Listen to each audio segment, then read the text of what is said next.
Salut la gang du Fait Show, j'espère que vous allez bien. On est encore une fois au Shop Santé. JF, Oui, mon Sylvain. écoute, aujourd'hui, je veux la vérité, juste la vérité, rien que la vérité. Sûr? La créatine. Oh que oui. Écoute, c'est mon acide aminé préféré. OK, mais c'est parce qu'il y a une bad rep, là. Il y a une très mauvaise réputation. Je veux dire une mauvaise information de la OK. créatine. Donne-nous la bonne. Parfait. Écoute, très simple. Un peu d'histoire, Sylvain. Oui. Michel Chevreul, chimiste français, qui OK. a découvert la créatine Parfait. en 1832. Oh boy, OK, ça fait longtemps. Ça fait un petit bout. La créatine est un précurseur de l'ATP, l'adénosine triphosphate, qui est le système d'énergie qui va aider à récupérer de l'effort physique. OK. Donc, la créatine va t'aider à améliorer ta performance directe dans ton entraînement. C'est pas, en gros, pour la force? Oui, c'est fait pour la force. La créatine va t'aider à développer plus de force parce qu'elle va retenir de l'eau intrafibre musculaire qui va faire grossir un peu ton muscle, qui va créer plus de micro-déchirures. Retenir de l'eau, c'est pas négatif, ça? Oui et non. Ça va être négatif si on fait rien avec. Ah, OK. Donc, on veut l'utiliser. Fait que oui, on veut cet effet-là de la créatine pour aller développer plus de force, créer plus de micro-déchirures et développer un muscle pour aller chercher une masse musculaire pour aider au niveau de la performance. Parce qu'on se souvient, à la maison, là, le fonctionnement, on envoie du sang à nos muscles, la pompe.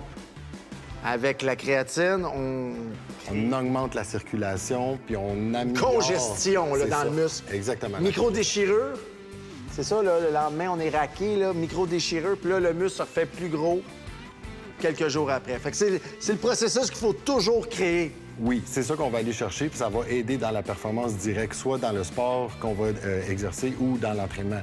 Fait qu'on va améliorer la force et on va aller chercher un effet d'hypertrophie aussi pour le gain de masse musculaire. Parce qu'il y a beaucoup de produits de créatine, c'est utilisé dans les pré-workouts d'aujourd'hui. Il y a de la créatine aussi. Il y en a que c'est HCL ou il y a plein de noms. Il y a la classique monohydrate dans mon temps qu'il fallait prendre avec du jus de raisin. Je sais pas pourquoi.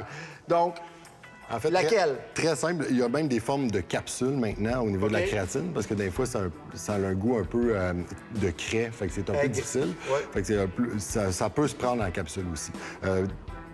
Pour moi, de préférence, créatine monohydrate. C'est OK. c'est la forme qui a été le plus c'est la moins étudiée. chère. C'est très peu coûteux. C'est exactement ça. Et c'est la forme qui a été le plus étudiée. Donc, les gains sont directement reliés à la monohydrate. Moi, je vais utiliser celle-là et je vais recommander celle-là en premier lieu. La créatine monohydrate qui va t'aider à augmenter ta force, tu vas pouvoir la doser pré- et pendant l'entraînement. OK. Et tu peux l'utiliser à toutes les sources d'entraînement dès que tu as un effort de Même pendant haute les intensité. sports. Oui, dans les sports aussi. On va l'utiliser même dans les sports, les joueurs de hockey, les joueurs de football. C'est très, très, très efficace. On va améliorer la récupération aussi. Parce qu'à un moment donné, il y avait une bad rep, comme j'ai dit. Là, on comparait ça à des stéroïdes. On est à des années-lumière de ça, là. Oui, en fait, la base de la créatine, la façon que ça a été étudié, c'est qu'il faisait un load au début. Ouais. Le load était souvent de 50 à 80 grammes de je me souviens. créatine de la première semaine, puis après, on diminuait de moitié pour terminer 3 semaines, qui était un cycle de 4 semaines. Maintenant, c'est le contraire. On va faire entre 5 et 15-20 grammes de créatine sur 10 à 12 semaines. Le cycle est plus long, il y a moins d'effets néfastes parce que la rétention d'eau pouvait causer des problèmes au niveau des reins. OK. Avec ce petit dosage-là, sur un long terme, on n'a plus ce problème-là. Donc, la créatine devient beaucoup plus efficace et on peut même l'utiliser durant une saison complète de hockey. Bon, ben c'est positif. La créatine, n'ayez pas peur, essayez ça, vous allez avoir des performances améliorées. Merci, JF. Merci, Sylvain.